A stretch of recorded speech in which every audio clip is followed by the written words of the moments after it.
कन्यादान. आज मयुरीचं लग्न होतं. पूर्ण घरात आनंदाचे वातावरण होते. पूर्ण घर फुलांनी सजवलं होतं. मयुरी तर एखाद्या परीसारखी दिसत होती. नाजूक, सुंदर, खूप खुश होती. तिचं त्या चेहऱ्यावरचं मोहक हास्य तिचं सौंदर्य आणखी खुलवत होते. तिचा होणारा नवरा अभि तिच्याकडे प्रेमाने पाहत होता. काही दिवसापूर्वीच अभि तिला पाहायला आला होता आणि बघताक्षणीच त्याने लग्नाला होकार दिला होता. खूप सुंदर जोडी होती त्यांची. पण थोड्याच अंतरावर बळवंतराव उभे होते, मयुरीचे बाबा. खूप कौतुकाने मुलीकडे पाहत होते. मयुरीच्या चेहऱ्याकडे पाहता पाहता ते भूतकाळात हरवले. मयुरीचा चेहरा तिच्या आईसारखाच होता. साधी सरळ होती तिची आई. मोठ्या थाटात लग्न झालं होतं त्यांचं. 1 वर्षाचा सुखाचा संसार झाला असेल त्यांचा. मग चाहूल लागली येणाऱ्या बाळाची. खूप जपायचे बळवंतराव त्यांना.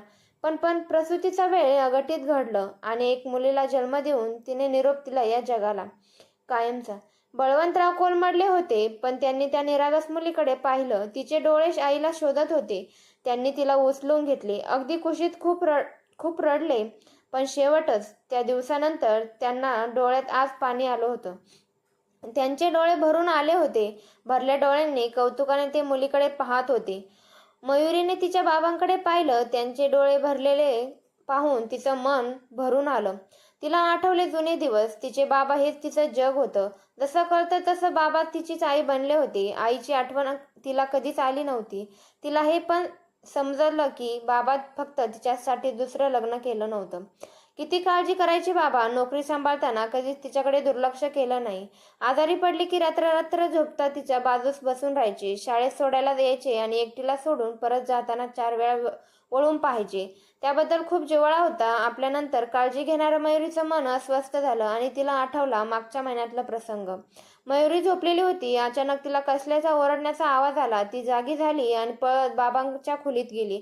तिचे बाबा समोर छातीला हात लावून कळवळत होते, तडफडत होते. तिला काय करावे सुचेना. बाबा बाबा काय होतंय. तिने पळत जाऊन पाणी आणलं. परत येतपर्यंत ते शांत झाले होते. हातातील पाण्याचा पेला अलगद गळून पडला आणि ती तिच्या बाबांना हाका मारू लागली, रडू लागली आणि अचानक बळवंतरावांचे श्वास पुन्हा सुरू झाले आणि उठूनच बसले. मयुरी त्यांना बिलगळून रडू लागली. हृदयविकाराचा एक झटका त्यांना येऊन गेला होता. कसेबसे वाचले होते ते. मयुरीला तो दिवस आठवला की अंगावर शहारा यायचा आणि डोळे भरून यायचे. त्या दिवसापासून तिचे बाबा तिच्या लग्नामागे लागले.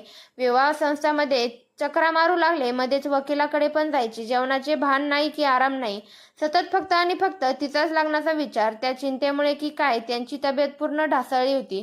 डोळे आत गेले होते. चेहरा निस्तेज झाला होता. अशातच एक दिवस अभिचं स्थळ आलं. देखणा मुलगा, चांगली नोकरी, घरदार, सर्व काही एकदमच व्यवस्थित. त्यांच्याकडून लगेच होकार मिळाला. मयुरीने पण लाजून होकार दिला. तिच्या बाबांनी लगेच 1 आठवड्याची तारीख काढली होती. सर्व काही एकदमच गडबडीत. मयुरी काही बोलली तर बोलायचे, मला लवकर माझी जबाबदारी पूर्ण करायची आहे. आता कन्यादानाची वेळ आली होती. भरल्या डोळ्यांनी आणि जड अंतःकरणाने त्यांनी तीच कन्यादान केलं.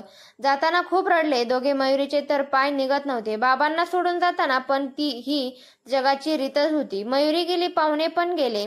तिचे बाबा खूप वेळ एकाच जागी बसून होते. नंतर त्यांनी कागद आणि पेन घेतला. काही लिहू लागले. दुसऱ्या दिवशीच मयुरीला वाईट बातमी मिळाली. तिचे बाबा हे जग सोडून गेल्याची. ती आणि अभि लगेच निघाले. लोक जमले होते. मयुरी खूप रडली. तिचे बाबा निर्जीव पडून होते समोर.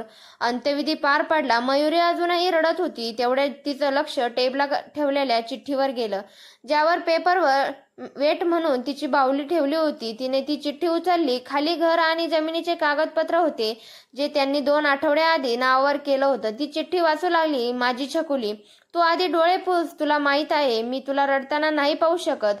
एक ना एक दिवस हे होणार होतं. नको रडूस. मी खरंच खूप भाग्यवान आहे, कारण या जगात मुलीचा बाप असणं ही भाग्याची गोष्ट आहे. पण मला तुझी आई आणि बाबा हे दोन्ही पण बनून राहता आलं. खूप समजदार निघालीस ग तू. कधीच आईचा हट्ट नाही केलास. तर मन माझ्याकडून काही कमी राहिलं असेल तर माफ कर पुरी. तुला आठवत असेल त्या दिवशी मला हृदयविकाराचा झटका आला होता. खरं तर तेव्हाच मी हे जग सोडलं होतं. माझ्यासमोर अंधार पसरला. माझ्या समोर रेड्यावर बसलेला काळा कट्ट धिप्पाड व्यक्ती होता. त्याच्या हातात मृत्यूपाश होता, जो माझ्या भोवती आवळला जात होता. मी हात जोडून त्यांना विनंती केली आणि फक्त 1 महिन्यासाठी हे शरीर मागून घेतलं. माझ्या विनंतीने नाही पाहून तुझा आर्तसाद ऐकून त्यांनी मला तेवढा वेळ दिला. मागचा महिनाभर तुझ्यासोबत तो फक्त माझा आत्मा जास्त उधारीवर शिल्लक होतं, पण माझं काम झालं आता. वकिलांकडून सर्व मालमत्ता तुझ्या नावावर केली आहे. मला जे हवं होतं ते मिळालं. मी कन्यादानाच पुण्य मिळवलं. यातच सर्व काही आहे. आणि आता डोळे पुस, आनंदाने आयुष्य जग, सर्वांना सुखी आणि आनंदात ठेव. माझा आशीर्वाद सतत तुझ्या सोबत राहील. सुखी राहा पुरी, तुझाच बाबा. मयुरीचे अश्रू थांबत नव्हते. तिचे बाबा तिच्यासाठी मृत्यूकडून पण वेळ काढून न थांबले होते. ते पण तिच्या कन्यादानासाठी. एका मुलीचा बापच हे करू शकत होता. तेवढ्यात तिच्या खांद्यावर हात पडला. मागे अभि होता. त्याने तिचे अश्रू पुसले आणि बोलला, मी तुझ्या डोळ्यात अश्रू नाही पाहू शकत. मयुरी तिला बिलगली. त्यानंतर आता पतीच तिचं सर्वस्व होता.